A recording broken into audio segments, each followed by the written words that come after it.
நமசிவாய் வாழ்க, நாதன் தாழ் வாழ்க, இம்மைப்பொழுதும் இன்னெஞ்சில் நீங்காதான் தாழ் வாழ்க.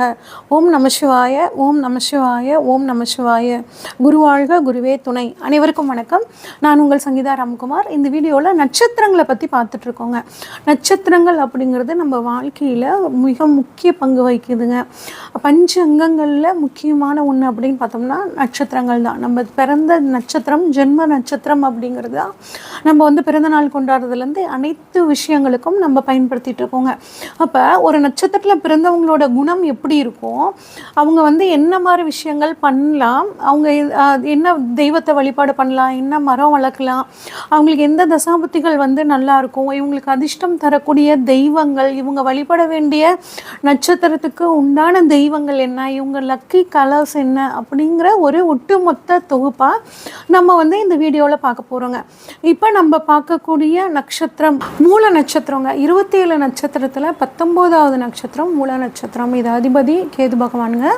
அஸ்வினி மக மூலம், இது மூணுமே பார்த்திங்கன்னா கேது பகவானோட நட்சத்திரம். மூல நட்சத்திரம் இருக்கக்கூடிய ராசி அப்படின்னு பார்த்தோம்னா தனுசு ராசிங்க. தனுசு ராசிக்கான அதிபதி குரு பகவானுங்க. அப்போ இவங்களோட குணம் எப்படி இருக்குன்னா, குருவோட குணமும் கேதுவோட குணமும், குரு கேது ரெண்டு பேருமே அருமையான குணம் கொண்டவர்கள். குரு அடுத்தவங்களுக்கு வழிகாட்டியாக இருக்கக்கூடிய ஒரு தன்மைங்க. கேது பகவான் ஞானத்தை கொடுக்கக்கூடியவர். அப்போ அடுத்தவங்களுக்கு ஞானத்தை கொடுக்கக்கூடியவங்களாக இந்த தனுசு ராசிக்காரங்க இருப்பாங்கங்க. இந்த தனுசு ராசியில் பிறந்த இதே மூல நட்சத்திரத்தில் பிறந்தவங்க பார்த்திங்கன்னா அனுமனுங்க. அனுமனோட குணமும் இந்த தனுசு ராசியான இந்த மூல நட்சத்திரக்காரங்களுக்கு பார்த்திங்கன்னா அதிகமாக இருக்குங்க. பெற்றவங்களையும் பெரியவங்களையும் போற்றி பாதுகாக்கக்கூடிய தன்மை இந்த மூல நட்சத்திரக்காரங்களுக்கு சூப்பராக இருக்குங்க. நல்ல சுய சிந்தனை உங்களுக்கு அதிகமாக இருக்கும், சுய அறிவு. ஏன்னா கேது ஞானக்காரன் ஆச்சுங்களா, அதனால இவங்களுக்கு சுய அறிவுங்கிறது ரொம்ப அதிகமாக இருக்கும். பெற்றவங்களோட பேச்சை ஒரு வேத வாக்காக கொண்டு செயல்படக்கூடிய தன்மை இந்த மூல நட்சத்திரக்காரங்களுக்கு இருக்குங்க. ஒரு சிலர் பாருங்க, பொறுமையோட சிகரம்னு சொல்லுவோம் இல்லைங்க, ஒரு அதிக உச்சபட்சம்னு சொல்லுவோம்ல, அந்த மாதிரி ஒரு சிலர் இருப்பாங்கங்க. ஆனால் அநியாயத்தை கண்டா மட்டுங்க இவங்களால பொறுத்துக்கவே முடியாதுங்க. பொங்கி எழக்கூடிய தன்மை இருக்கும். நீதிக்கும் நியாயத்துக்கும் கட்டுப்படக்கூடியவங்களா இவங்க இருப்பாங்கங்க. அது மட்டும் இல்லாமல் சுய கௌரவத்துக்கு முக்கியத்துவம் கொடுப்பாங்க. தன்மானம் அப்படின்னு வந்துட்டா அதுக்கு ஒரு சிறு இழுக்கு வந்தாலும் அவங்களால தாங்கிக்கவே முடியாதுங்க. அந்த குணம் இவங்களுக்கு இருக்குங்க. இளம் வயசுலேயே இவங்களுக்கு சுக்கிரது சவரனால சின்ன வயசுலேயே கலைத்துறையில் நிறைய பேருக்கு பார்த்தீங்கன்னா வாய்ப்புகள் கிடைக்குது. கலைத்துறையில் பிரகாசமாக இவங்க வரக்கூடிய அமைப்பு ஒரு சில மூல நட்சத்திரக்காரங்க சுக்கிரன் இவங்க ஜாதகத்தில் வலுவாக இருந்தாலும் இந்த அமைப்பு உங்களுக்கு கரெக்டாக கிடைச்சிருதுங்க. வீடு வாகனங்கள் கிடைக்கக்கூடிய அமைப்பு, ஒரு நிர்வாக திறமை இவங்களுக்கு சூப்பராக இருக்கும். நல்ல புத்திசாலித்தனமாக இருப்பாங்க. குழந்தைகளுக்கும் வாழ்க்கை துணைக்கும் ரொம்ப ஒரு முக்கியத்துவம் தரக்கூடிய ஒரு நட்சத்திரம் அப்படின்னா இந்த மூல நட்சத்திரங்க. எப்படிப்பட்ட பிரச்சனை வந்தாலும் அதை எதிர்கொண்டு ஜெயிக்கக்கூடிய தன்மை இவங்களுக்கு ரொம்பவே சூப்பராக இருக்குங்க. நல்ல தைரியமானவங்களா இருப்பாங்க, நம்பிக்கை உள்ளவர்களா இருப்பாங்கங்க. இவங்களை நம்பி எந்த ஒரு விஷயத்தையும் செய்யலாங்க. அன்பானவங்களா இருப்பாங்க. அதாவது அடுத்தவங்களுக்கு ஒரு உதவி அப்படின்னா தன்னோட வேலையை விட்டுட்டு கூட செய்யக்கூடிய தன்மை உங்களுக்கு இருக்குங்க.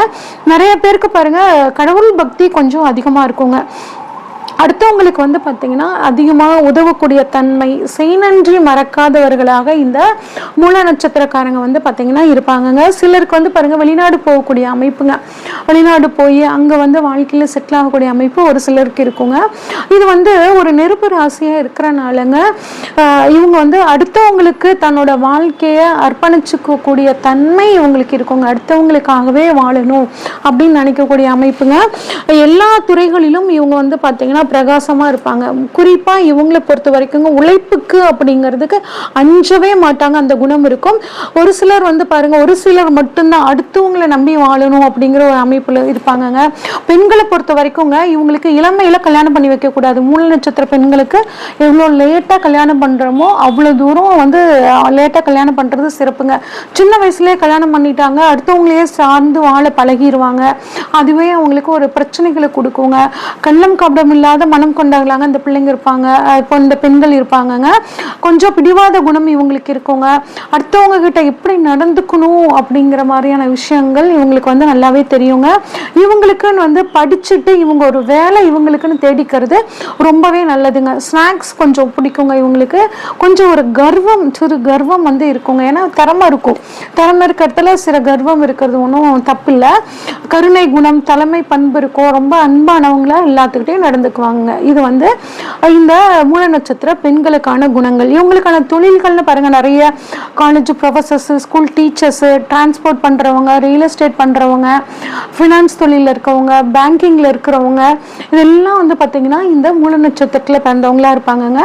சரிங்க, இவங்களுக்குன்னு வந்து பார்த்தீங்கன்னா என்ன தசை வந்து சாதகமாக இருக்கும்? இவங்களுக்கு பிறக்கக்கூடிய தசை, இவங்க பிறக்கும் போது கேதுவோட நட்சத்திரம்னால கேது தசை 7 வருஷங்க, சுக்கிர தசை 20 வருஷம், சூரிய தசை 6 வருஷங்க.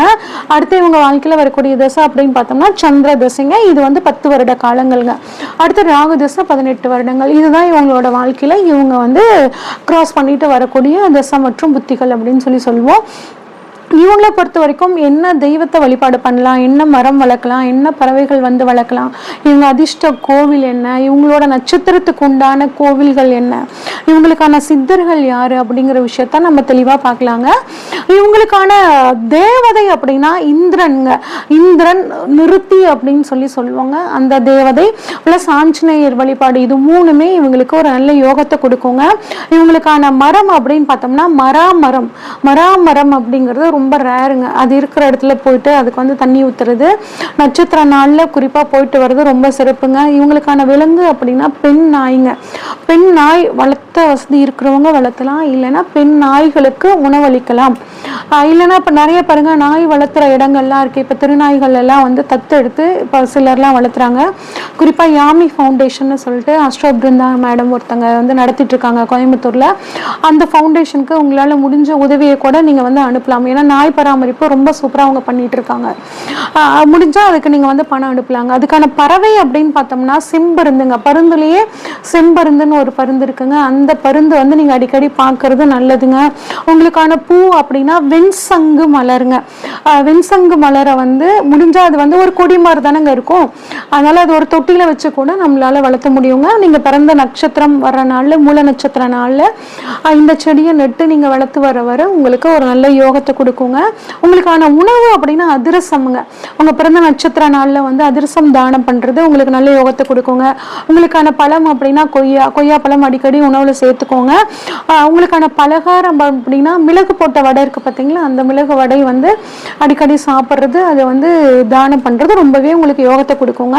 உங்களுக்கான நட்சத்திர கோவில் அப்படின்னு சொல்லி பார்த்தோம்னா ஸ்ரீ சிங்கீஸ்வரர் அப்படிங்கிற ஒரு கோவில் மப்பேடு பூந்தமல்லி பக்கத்துல இருக்குங்க. அப்புறம் ஸ்ரீ மயூரநாதர் கோவில், மயிலாடுதுறையில் இருக்கக்கூடிய மயூரநாதர் கோவில், இதுவும் வந்து பார்த்தீங்கன்னா ரொம்பவே சூப்பரான ஒரு கோவிலுங்க. இந்த 2 கோயிலும் உங்க நட்சத்திரத்துக்கான கோவில்.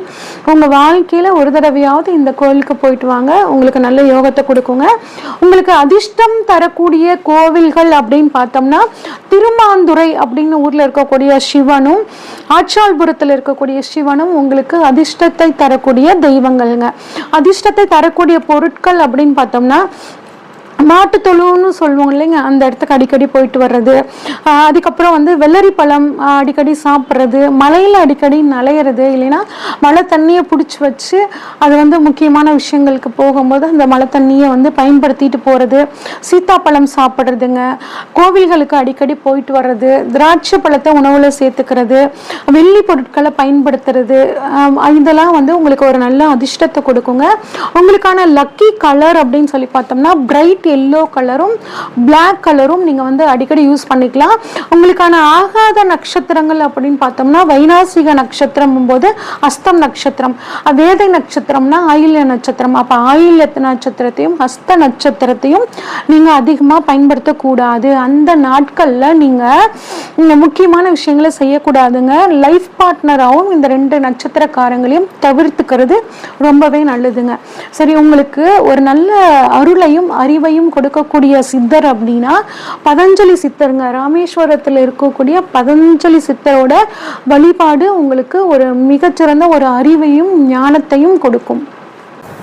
இது வரைக்கும் நம்ம பார்த்தது வந்து பார்த்திங்கன்னா ஒவ்வொரு நட்சத்திரத்துக்கும் உண்டான பலன்களுங்க. இதை நீங்கள் எப்படி பார்க்கணுன்னா 3 நட்சத்திரங்களை முக்கியமாக பார்க்கணுங்க. அதாவது நீங்கள் பிறந்த ஜென்ம நட்சத்திரம், அதுக்கான பலன், அதுக்கப்புறம் உங்கள் லக்னம் நிற்கக்கூடிய நட்சத்திரம், உங்கள் லக்னாதிபதி நிற்கக்கூடிய நட்சத்திரங்க. இந்த 3 நட்சத்திரம் தான் நம்மளோட விதி, மதி, கதி, இதை 3ஐயும் தீர்மானிக்கக்கூடியதுங்க. இதை நோக்கி தான் நம்மளோட பிறப்பு அப்படிங்கிறது தீர்மானிக்கப்பட்டிருக்கு. நம்ம கர்மாவும் இதை பேஸ் பண்ணி தாங்க இருக்குது.